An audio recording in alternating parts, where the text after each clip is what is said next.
6장부터 7장 사이에 우리가 산상수훈을 들었습니다. 산상수훈을 통해서 위대한 메신저이신 예수님을 우리가 보게 되었어요. 그분은 율법의 완성자로 이 땅에 오셨습니다. 그동안 바리새인들과 서기관들로부터는 한 번도 들어보지 못한 놀랍고 권위 있는 성경의 해석과 가르침을 듣게 되었어요. 여러분, 여기까지만 성경이 쓰여졌다면 예수님은 유명한 스승이나 랍비로 불려졌을 거예요. 그러나 이 이후부터 그들과 다른 질적으로 전적으로 다른 예수님의 모습이 선포됩니다. 8장부터 9장까지 어떤 내용이 나옵니까? 주님은 그저 단순한 메신저가 아니라 하늘의 권위와 능력을 가지신 분으로 묘사되고 있어요. 온갖 병자들을 다 고치시고, 그리고 악한 귀신을 다 쫓아내시고, 말로 바다를 잔잔케 하시고, 그리고 아무도 하지 못했던 죄 용서를 선포하시고, 죽은 자를 일으키시는 그런 놀라운 일을 하신 분이 예수님이셨어요. 할렐루야. 여러분, 감히 아무도 시도할 수 없고 아무도 따라할 수 없는 그런 일이었어요. 예수님의 가르침과 그리고 이 능력 행하심은 서로 깊은 상관관계가 있습니다. 능력 행하심은 주의 가르치심이 진짜 하나님의 메시지인 것을 드러냅니다. 높은 권위를 갖고 선포한 것임을 선포하는 거예요. 주님의 말은 여타 다른 스승이라고 불리는 그런 사람들의 지적 유의와는 차원이 다른, 사람을 구원에 이르게 하는 생명의 진리의 말씀이라는 것을 드러내는 일이었죠. 그게 이제 8장 9장에서 펼쳐지는 놀라운 일이었어요. 이제는 10장 11장으로 넘어갑니다. 10장 11장에는 무슨 말이 어떤 내용이 있나요? 주님이 제자를 부르시고 제자를 세상 가운데 보내시는 이야기가 담겨져 있어요. 여러분, 오늘 본문은 그 두 가지 내용 사이에 위치하는 본문입니다. 일종의 브릿지 역할을 하는 거죠. 주님이 왜 제자들을 부르시는지, 그들에게 무슨 일을 맡기시려는지, 어떤 마음으로 세상을 향해 가야 되는지를 오늘 말씀을 통해서 잘 알 수가 있는 것이죠. 여러분, 그 세리 마태가요, 생각보다 친밀한 사람이에요. 이게 세리 출신이잖아요. 그러니까 회계사, 오늘날의 회계사 아닙니까? 이 사람이 굉장히 잘 계산된, 잘 짜여진 구성으로 이 마태복음을, 예수님의 사역을 전개하는 것을 볼 수가 있어요. 여러분, 오늘은 주님이 때가 되었다고 말씀하십니다. 무슨 때요? 추수할 때. 추수할 것은 많되라고 말씀하시는데 추수할 때가 되었다는 말이에요. 주님은 무엇을 보시면서 그런 말씀을 하셨을까요? 우리 36절이에요. 36절 같이 읽겠습니다. 시작. 무리를 보시고 불쌍히 여기시니 이는 그들이 목자 없는 양과 같이 고생하여 기진함이라. 누굴 봤다고요? 무리들. 어떤 무리들입니까? 불쌍한 무리들. 끝없이 몰려오는 무리들. 그 영혼들을 바라보신 거예요. 목자 없는 양과 같이 고생해서 이제 지쳐서 죽기 직전에 놓여진 그런 불쌍한 무리, 불쌍한 영혼들을 주님이 보셨어요. 그리고 그들을 마음 깊이 불쌍히 여기셨다는 거예요. 여러분, 이들을 보았다는 것, 그리고 이들을 불쌍히 여겼다는 것은요, 이건 놀라운 일이에요. 감사한 일이에요. 사람들은요, 보고 싶은 것만 봅니다. 마음에 없는 거는 하나도 안 보여요. 여러분, 똑같은 걸 봐도 마음에 있는 사람은 그게 보이는데 마음에 없는 사람은 하나도 안 보여요. 여러분, 어느 여행을 갔다가 와도 마음이 가난한 사람들, 이런 데 가 있는 사람들은 그걸 봐요. 그런데 상관이 없는 사람들은 그게 안 보여요. 여러분, 이게 무슨 말이에요? 주님의 마음에 누가 있다는 얘기예요? 불쌍한 영혼들, 정말 죽게 된 영혼들, 목자 없는 양같이 고생해서 기진해서 이제 죽게 된 그 영혼들이 예수님 마음에 있었다는 사실입니다. 주님은 이들을 살리고자 이 땅에 오신 줄로 믿습니다. 여러분, 이게 복음이라는 거예요. 주께서 우리를 마음에 두지 않았다면, 주께서 지쳐 쓰러져 죽어가는 사람들을 마음에 두지 않았다면 왜 이렇게 구질구질한 얘기를 해? 왜 이렇게 어려운 얘기를 해? 왜 세상엔 다 내가 도와줘야 될 사람만 있어? 예수님이 이런 마음 품으셨으면요, 이 땅에 구원은 존재하지 않아요. 이 땅에 복음은 존재하지 않아요. 주님께서 우리를 불쌍히 여기셨다는 사실이에요. 주님의 눈에는 그들의 영혼들이 다 보이셨습니다. 그들을 불쌍히 여기는 마음으로 충만하셨어요.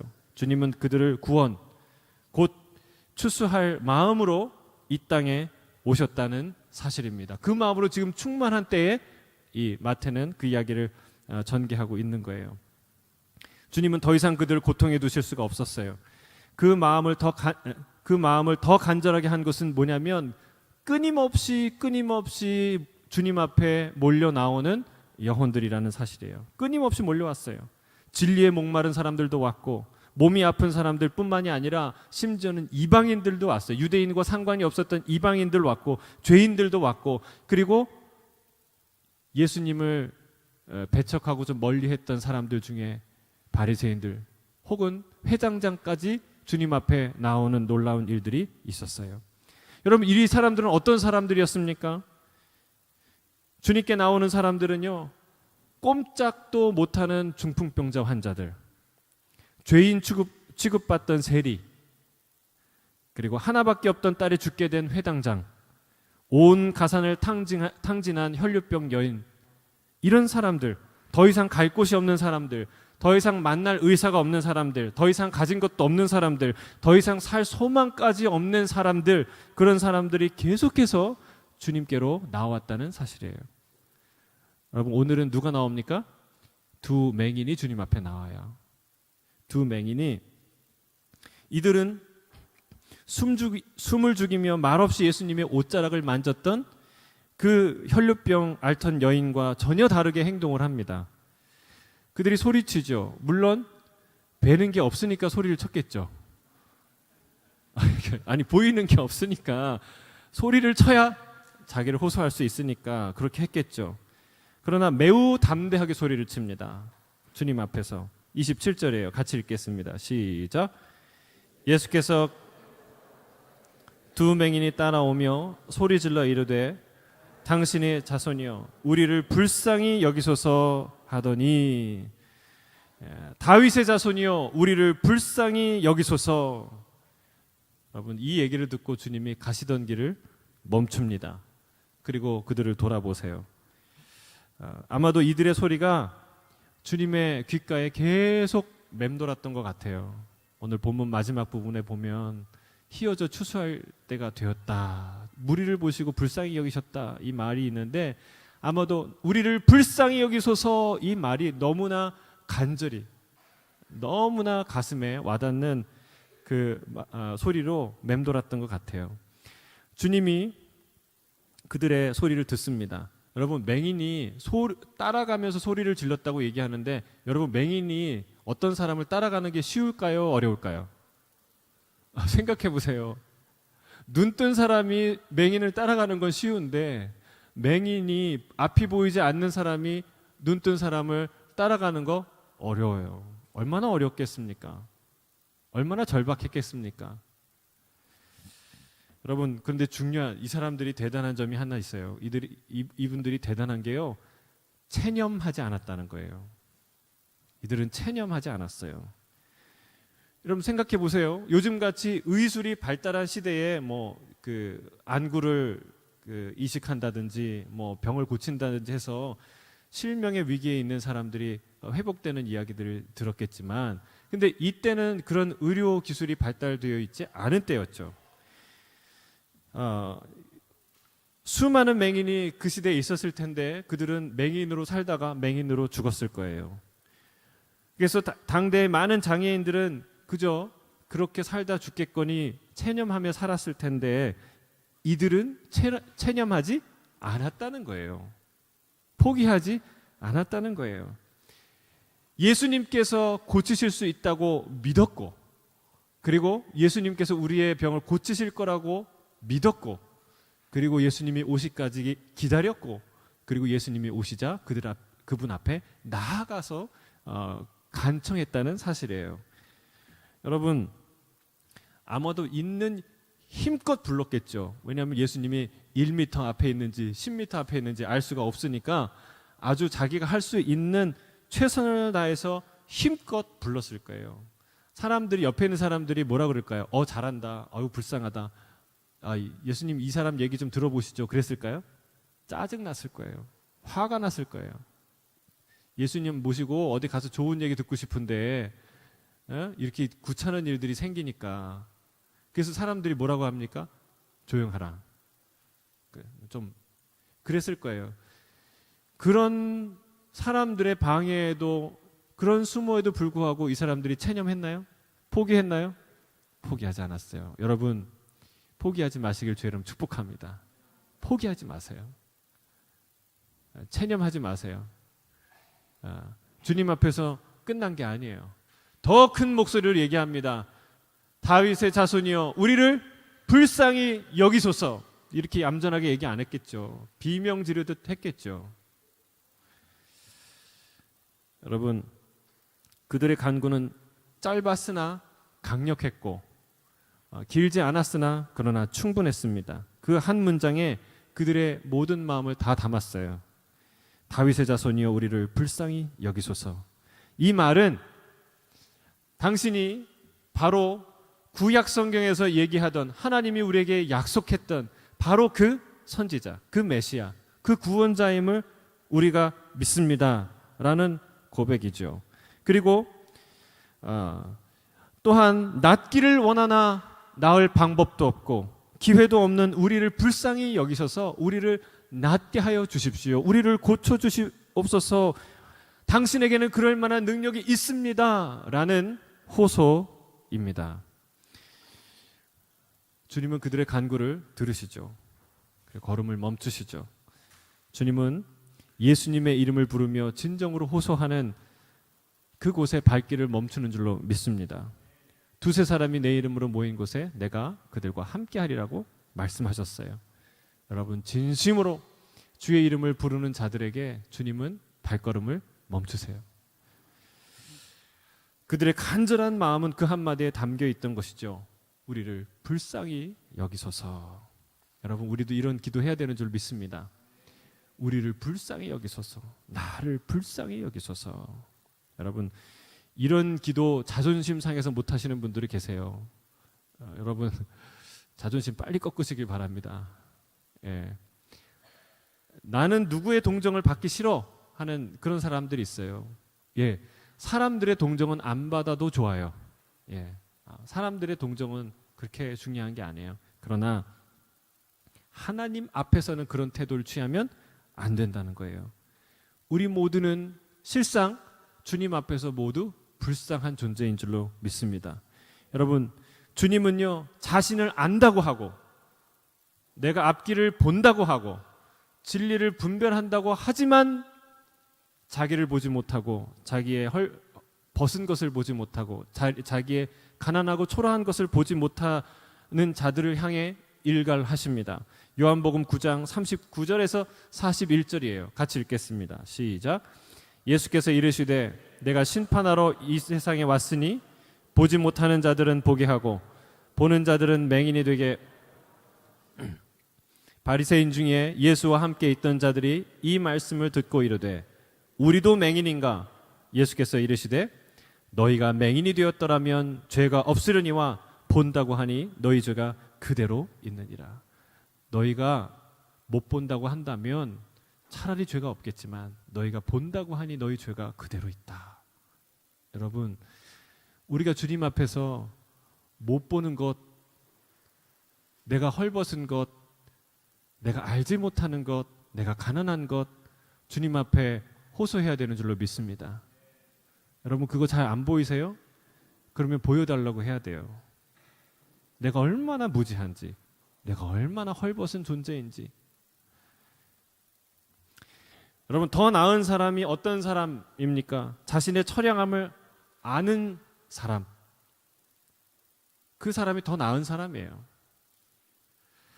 그걸 인정하는 자가 더 나은 사람이죠. 그보다 더 나은 자는 누굽니까? 그걸 고칠 수 있는 능력자를 알아보는 사람. 그리고 그 능력자에게 고침을 구하는 사람이 더 나은 사람이에요. 구하지도 않을 뿐 아니라 자신이 무슨 문제인지도 알지 못하는 사람은 진짜 처량한 사람이에요. 내가 무슨 문제가 있는지 알지 못하는 사람, 정말 불쌍한 사람이에요. 알아도 누구에게 구해야 하는지 모르는 사람, 그 사람도 불쌍한 사람이에요. 지나가는 기회를 잡지 못하는 사람, 그 사람도 처량한 사람이에요. 진짜 불쌍한 사람은 자신이 불쌍한 사람인지 꿈에도 모르는 사람이에요. 여러분, 이 두 소경은요, 세상에서 보지 못한다고 손가락질 받았어요. 그러나 그들은 진정 자신이 처량한 자임을 깨달은 자였어요. 그들은 복된 자였어요. 더 나은 자였어요. 그걸 고치실 유일한 분에게 호소했던 지혜로운 자들이었어요. 여러분, 맹인은요, 자신이 보지 못함을 알아요. 알 수밖에 없어요. 안 보이니까. 가난한 사람은요, 자기가 가난하다는 거 알아요. 내가 없으니까, 배고프니까. 근데 문제는 본다고 하는 사람들, 가졌다는, 좀 있다고 하는 사람들이에요. 여러분, 그들은 그들의 헐벗은 것을, 보지 못하는 것을, 가난한 것을 알지 못한다는 사실이에요. 주님이 얘기하잖아요. 심령이 가난한 자는 복이 있느니라. 가난한 자가 복이 있다. 왜요? 자기가 아니까. 자기가 모르는 사람은 진짜 위기예요. 우리는 중심에서 이런 기도를 해야 될 줄로 믿습니다. 주여, 나를 불쌍히 여기소서. 따라하겠습니다. 주여, 나를 불쌍히 여기소서. 이게 그냥 목사님 따라서 한번 해주는 게 아니라 정말 눈물 콧물 쏟으면서 기도하는 거예요. 주님, 나를 불쌍히 여겨주십시오. 주님은 우리를 불쌍히 여기시는 분인 줄 믿습니다. 우리가 이런 기도할 때마다 하나님은 그냥 스쳐 지나가지 않으세요. 반드시 기도를 들으세요. 우리의 호소에 귀를 기울이시는 분이죠. 주님은 가는 곳마다 만나는 사람마다 살려주시는 분입니다. 한 영혼 한 영혼을 소중히 여기시는 분입니다. 한 영혼 한 영으로서의 무리, 백성, 여러분, 이 땅에 있는 사람들을 다 사랑하시는 분인 줄로 믿습니다. 그들을 다 살리시길 원하셨어요. 그것 때문에 그 목적으로 이 땅에 오신 게 바로 우리 주 예수 그리스도예요. 주님은 그들에게 물으십니다. 마태복음 9장 오늘 본문 28절 30절 함께 읽겠습니다. 시작. 예수께서 집에 들어가심에 예수께서 이르시되 내가 능히 이 일을 할 줄 믿느냐? 대답하시되 주여 그러하오이다 하니 이에 예수께서 그들의 눈을 만지시며 이르시되 그 눈들이 밝아진지라. 거기까지. 여러분, 그냥 고쳐주실 수 있죠. 예수님 능력이 많으시니까. 그런데 예수님이 이런 말씀을 하셨어요. 이 일을 내가 할 줄 믿느냐? 그렇습니다 라고 고백하자 주님이 그 눈을 만지시고 너의 믿음대로 될지어다 라고 하셨어요. 고쳐졌죠. 여러분, 주님이 이 맹인들에게 요구하는 것은 단 한 가지였어요.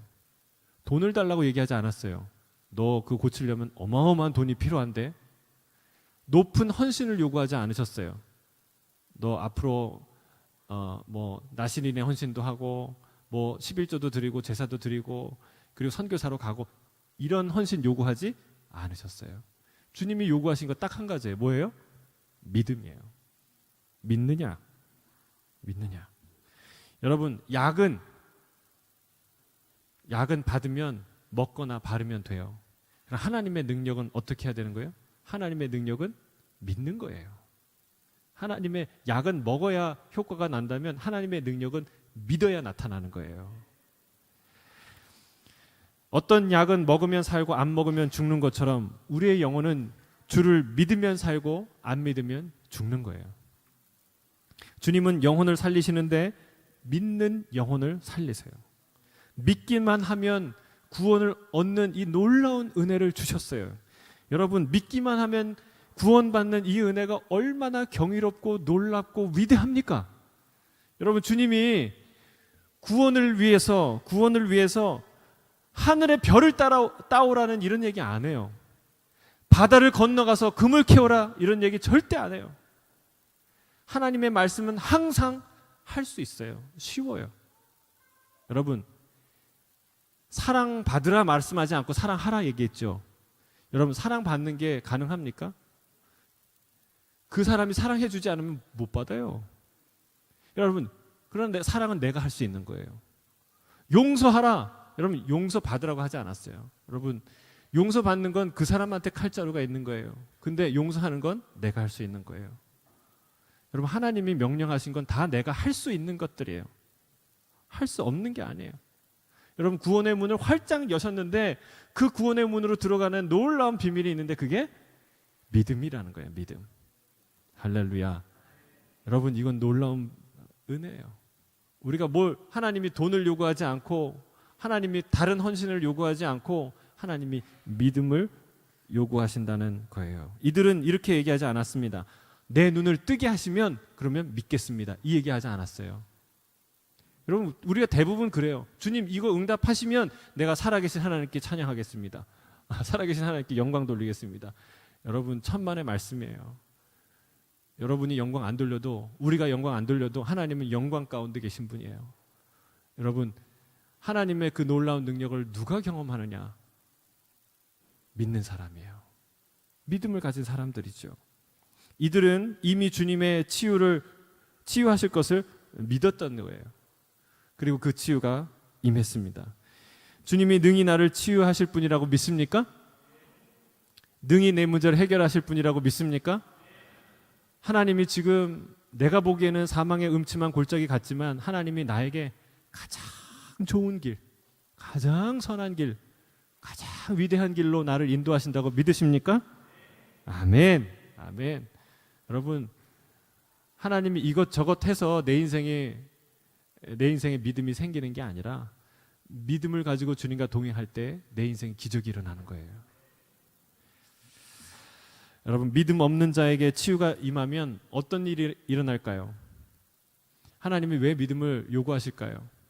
믿음 없는 자에게 기적이 일어나면 이런 일이 일어나기 때문에 주님이 그러시는 거예요. 그게 잘 나타나는 게 그 다음 이야기예요. 우리 본문 32절부터 34절 함께 읽겠습니다. 시작.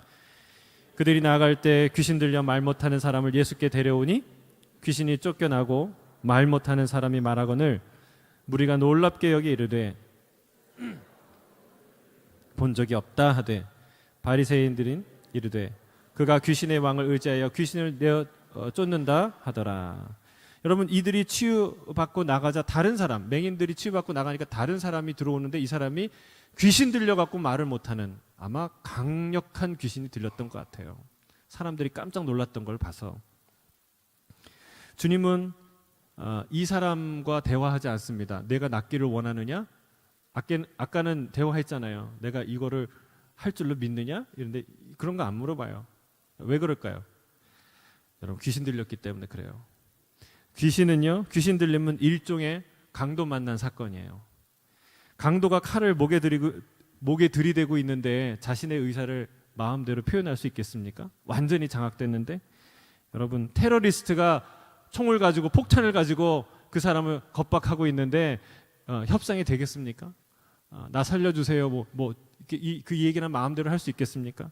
그러니까 예수님이 테러리스트를 제거하듯이, 강도를 제압하듯이 예수님이 귀신을 쫓아내세요. 할렐루야. 내가 나사렛 예수 그리스도의 이름으로 명하노니 우리를 묶고 있는 모든 악한 귀신은 떠나갈 지어다. 여러분, 귀신을 쫓아내는 거예요. 타협하는 게 아니죠. 주님이 쫓아내셨어요. 이 광경을 지켜본 많은 사람들이요, 크게 놀랐습니다. 그리고 그가 말을 하니까, 말 못하던 자가, 이스라엘에서는 이런 일을 본 적이 없다. 사람들이 기가 막혀하고 깜짝 놀라고 주님을 찬양하는 이 가운데 이런 사람이 있어요. 냉소적인 사람, 시니컬한 사람. 그 사람이 바리새인들이 이렇게 했어요. 이 놀라운 광경을 지켜보면서도요, 뭐라고 얘기했습니까? 이건 말이야, 놀랄 필요 없어. 저거는 귀신이, 더 큰 귀신이 작은 귀신 쫓아내는 거야. 뭐 그렇게 놀래. 여러분, 정말 악의적이죠.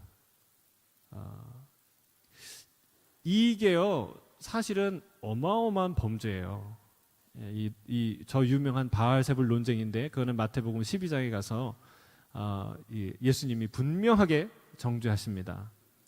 이들이 어떤 죄를 짓냐면 성령을 회방하는, 성령을 방해하는 죄를 지어요.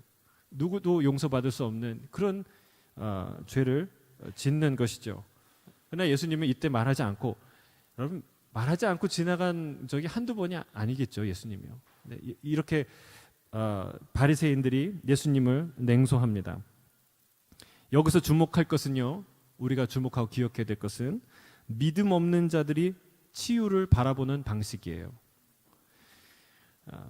물론 예수님이 바리새인들을 치유하진 않았죠. 그러나 그 놀라운 치유가 일어났음에도 불구하고, 분명하게 현상이 드러났음에도 불구하고 그 치유 사건을 엉뚱하게 해석하는 이 바리새인들의 사고 방식, 이들의 태도를 우리가 눈여겨봐야 됩니다. 여러분, 그들의 비판은 논리도 없고 근거도 없고 너무나 악의적이고 공격적인 비판이었어요. 여러분, 이 사람들의 태도를 보면 우리가 알 수 있는 것은 기적을 통해서 믿음이 생기는 게 아니다. 기적이 일어나도 여전히 믿음 없는 사람은 믿음이 없다.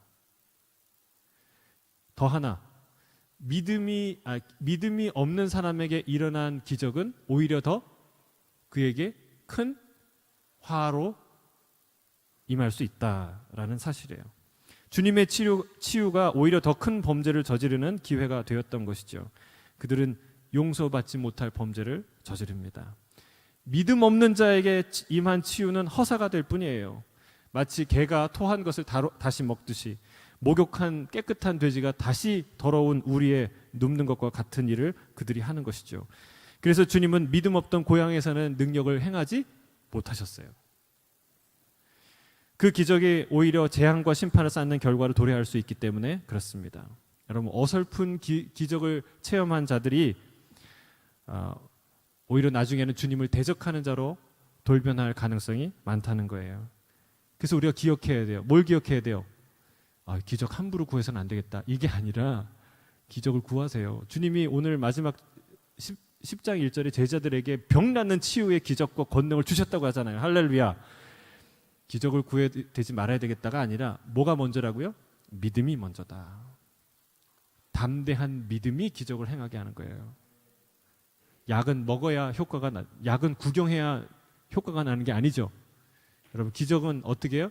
믿어야 일어나는 거예요. 믿음의 사람이 되기를 주의 이름으로 축복합니다. 어쨌건 주님은 귀신 들려 말 못한 사람을 살리셨어요. 그러나 바리새인들은 조롱과 비난을 그치지 않습니다. 그러나 주님은 묵묵히 그 길을 말없이 걸어가고 계세요. 우리 35절 함께 읽겠습니다. 시작. 예수께서 모든 도시와 마을을 두루 다니사 그들의 회당에서 가르치시며 천국 복음을 전파하시며 모든 병과 모든 약한 것을 고치시니라. 마태가 일일이 다 예수님이 하신 일을 다 8장과 9장에서 했던 그런 비슷한 일들을 하도 많이 하셨기 때문에 그걸 다 일일이 기록할 수가 없죠. 그래서 이것을 압축적으로 표현한 거예요. 모든 도시와 마을에 두루 다니시면서 이런 일을 하셨어요. 3가지를 하셨는데 어떤 일을 하셨습니까? 가르치시며 전파하시며 고치시는 일을 하셨다는 거예요. 여러분, 여기서 우리가 먼저 주목해야 될 것은 주님이 가셨다는 거예요. 여러분, 유명한 강사들은, 유명한 교수나 유명한 의사들은요, 오라고 하지 가지 않습니다. 뭐 요즘에는 교통이 워낙 발달돼서 가기도 하지만 많은 사람들이 가서 하죠. 우리 두 분도 영국 가서 공부하지 않으셨습니까? 그렇죠? 유명한 사람도 오라고 해요. 근데 예수님처럼 유명한 분이 어디 있어요? 근데 그분이 오셨어요. 여러분, 이게 선교고 이게 교회가 하는 일인 줄 믿습니다. 그래서 우리가 아우리치 가는 거예요. 왜요? 예수님도 가셨는데 우리한테 오라고 할 수 없으니까. 가지 않으면 만날 수 없는 영혼이 거기에 있기 때문에 주님께서 찾아가신 것처럼 우리가 끊임없이 찾아가는 거예요. 근데 주님이 두루 다니면서 뭐 했냐? 3가지 일이에요. 첫째는 가르치시고, 둘째는 전파하시고, 3번째는 고치신 일을 하셨어요. 근데 첫 번째가 중요합니다. 여러분, 뭘 하셨어요? 가르치셨어요. 주의 말씀을 가르치셨어요. 교회는 어떤 곳이냐? 하나님의 말씀을 가르치는 곳이에요. 배우는 곳이에요. 여러분 끊임없이 배우기를 주 이름 축복합니다.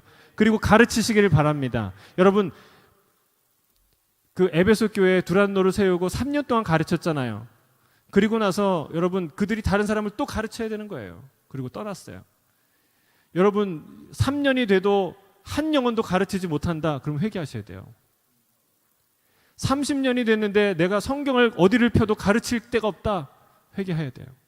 여러분 교회는 어떤 곳이에요? 가르치는 거. 뭘요? 생명의 말씀을 가르치는 곳이어야 돼요. 그냥 교회만 다니면 됐지. 그러면 종교화된 거예요. 그건 더 이상 교회가 아니에요. 여러분 교회는 뭐예요? 말씀의 공동체예요. 말씀이 살아있어서 말씀이 선포되고 말씀이 가르쳐지고 말씀의 역사가 일어나고 말씀의 영광이 드러나는 곳이 교회예요. 그거 하러 예수님이 오셨다는 거예요. 온 마을을 돌아다니면서 그거 하셨다는 거예요. 그래서 저는 여러분 우리 제2의 통통 강사가 나오기를 바랍니다. 제3, 제4의 강사들이 많이 나오길 바랍니다. 여러분 순장님들은 다 통독 강사가 됐으면 좋겠어요. 예? 다 1대1 하셨으면 좋겠어요. 여러분 가르치셔야 돼요. 가르치기 위해서 배워야 돼요. 여러분이 가르치는 사람이 되기 위해서 가장 좋은 게 뭔지 아세요? 여러분 자녀를 가르치셔야 돼요. 여러분 자녀를 가르치시면 여러분 배우게 됩니다. 배우게 돼요. 가르칠 게 준비가 돼요. 그래서 여러분 그 부모 교육 세미나 한 주 남았는데 꼭 오시길 바랍니다. 교회는 가르치는 곳이라는 거예요. 그리고 주님이 이렇게 말씀하셨어요. 36절, 38절 함께 읽겠습니다. 시작. 무리를 보시고 이는 그들이 목자 없는 양과 같이 고생하여 기진함이라. 이에 제자들에게 이르시되 추수할 것이 많되 일꾼이 적으니 그러므로 추수하는 주인에게 청하여 추수할 일꾼을 보내주소서 하라 하시니라. 여러분 우리를 주님이 불쌍히 여기셨기 때문에 그렇게 다니셨어요. 말씀을 가르치시고 천국 복음을 전파하시고 회복시키셨다는 말이에요. 여러분 이 불쌍히 여기셨다는 말이 오늘 여러 번 반복되지 않습니까? 여러분 이 말을 기억하시길 바랍니다. 우리 마음에는요 괘씸히 여기는 마음과 불쌍히 여기는 마음이 서로 싸워요. 어떤 마음이 더 많을까요? 예? 괘씸히 여기는 마음이 훨씬 강해요. 예. 그리고 여러분이 우린 좀 착각해요. 늘 하는 건 잘 기억하지 않고요. 늘 안 하는 걸 기억해요. 그러니까 맨날 거짓말하는 사람이 진짜 진심을 얘기하면 그건 내 진심인데 내가 진심을 얘기했다고 얘기해요. 반대로 맨날 진심을 정직한 얘기를 하다 한 번 거짓말하는 사람은 내가 거짓말했구나. 거짓말했구나. 이 생각을 해요. 여러분 우리 마음에 뭐가 가득해요? 괘씸히 여기는 마음이 가득해요. 한 번 불쌍히 여기면 내가 그래도 이런 사람인데 이렇게 착각해요. 근데 여러분 우리 주님의 마음에 무슨 마음이 있어요? 불쌍히 여기는 마음. 주님의 마음에는 불쌍히 여기는 마음으로 가득하다는 거예요. 주께서 나를 불쌍히 여기시는 이것이 기적인 줄로 믿습니다. 은혜 중에 은혜인 줄로 믿습니다. 주님이 이 다 쓸어버려야 될 것들이라고 생각한다면 여러분 어떻게 그 하나님의 진노와 심판을 견딜 수 있겠습니까? 여러분 주님이 그렇게 생각하지 아니하시고 주님이 이렇게 생각하는 거예요. 이 불쌍한 영혼들 내가 살려야 되겠다. 내가 내 목숨을 주어서라도 살려야 되겠다. 이 마음이 주님 마음에 있었던 거예요. 사랑하는 성도 여러분, 희망 없는 절망 가운데서 호소하는 그런 자들, 주께서 구원해 주시기를 간절히 갈망하는 마음으로 밀려오는 수많은 영혼들을 바라보시며 말씀하십니다. 추수할 것이 많은데 일꾼이 적구나. 주님은 이렇게 말씀하지 않습니다. 세상에 왜 이렇게 아픈 환자들이 많은 거야? 문제가 왜 이렇게 많은 거야? 왜 이렇게 나쁜 사람들이 많은 거야? 왜 다들 힘들다고 난리야? 이렇게 말씀하지 않으셨다는 거예요. 주님은 12년간 온 가산을 다 탕진하고 더 중한 병으로 신음하며 자신이 부정한 여인이라고 여기는 한 여인, 고쳐달라고 차마 그 한마디를 입을 뗄 수 없는 의기소침한 한 여인, 용기를 내고 또 용기를 내어서 간신히 주님 곁에서 옷자락을 살짝 만졌던 한 여인을 고치신 분이, 불쌍히 여기신 분이 우리 주님인 줄로 믿습니다. 그 몸의 질병뿐 아니라 하나님이 위축대로 위축된 그의 마음과 영혼을 만지시고 살리시길 원하시는 분인 줄로 믿습니다. 여러분, 어떤 일을 하셨어요? 주님은 많은 사람 앞에서 이 여인은 믿음의 여인이라고 추켜 세우셨어요. 여러분, 완전한 치유를 주셨어요. 주님께서 추수할 때가 되었다는 것은 이제 자기의 목숨을 버려 모든 이들을, 이 불쌍한 이들을 십자가의 피로 구원할 때가 가까웠다는 말이에요. 주님은 이 일을 위해 오셨습니다. 그리고 그 일을 위해 두려움 없이 그 길을 가고 계세요. 마지막으로 주님이 한 가지 부탁하십니다. 우리에게 어떤 기도를 부탁합니까? 추수할 일꾼을 보내주소서 하라. 여러분, 이 말은 무슨 말이에요? 추수할 일꾼을 보내주소서 이렇게 좀 기도해달라고 얘기하는 것은 너희들은 이미 추수할 일꾼이다 라는 뜻이죠. 여러분, 여러분은 추수할 일꾼으로 부름받은 줄로 믿습니다. 그리고 또 기도하라는 거예요. 추수할 일꾼을 더 보내달라고. 왜요? 그렇게 추수할 사람들이, 영혼들이 너무 많다는 얘기예요. 주님께 추수할 일꾼이 필요하다는 것이죠. 주님은 그들과 함께 그 일을 하고 싶다는 말이에요. 당신의 일에 우리를 초대하신 것이죠. 이 이야기가, 이 비전과 이 꿈과 이 사명이 마태복음 10장과 11장에 펼쳐질 거예요. 우리가 다음 주부터 보게 될 거예요. 오늘 이 본문을 통해서 우리가 알 수 있는 세상을 향해 나아가는 주님의 추수할 일꾼들, 그들에게 가슴에 품어야 될 마음, 그 마음은 어떤 마음입니까? 주님의 있던 마음은 어떤 마음입니까? 불쌍히 여기는 마음. 불쌍히 여기는 마음. 추수할 일꾼이 곡식 나라 하나를 소중히 여겨야 되죠. 여러분, 가게를, 커피숍을 운영하시면 커피 한 잔 한 잔 손님이 귀하잖아요. 그렇죠? 마찬가지예요. 농부의 주인은 어떤 마음이에요? 나달 하나하나가 귀해요. 여러분, 그와 함께 추수할 일꾼은 어떤 마음을 가져야 돼요? 이 나달 하나하나가 소중하다는 마음. 그 마음을 가져야 주님의 일을 함께 할 수 있다는 사실이죠. 주님은 당신의 백성을 소중히 여기는 일꾼을 부르시는 줄로 믿습니다. 저와 여러분이 그런 하나님과 동역하는, 주님과 동역하는 그런 소중한 일꾼으로, 추수의 일꾼으로 쓰임받기를 주의 이름으로 축복합니다. 우리 함께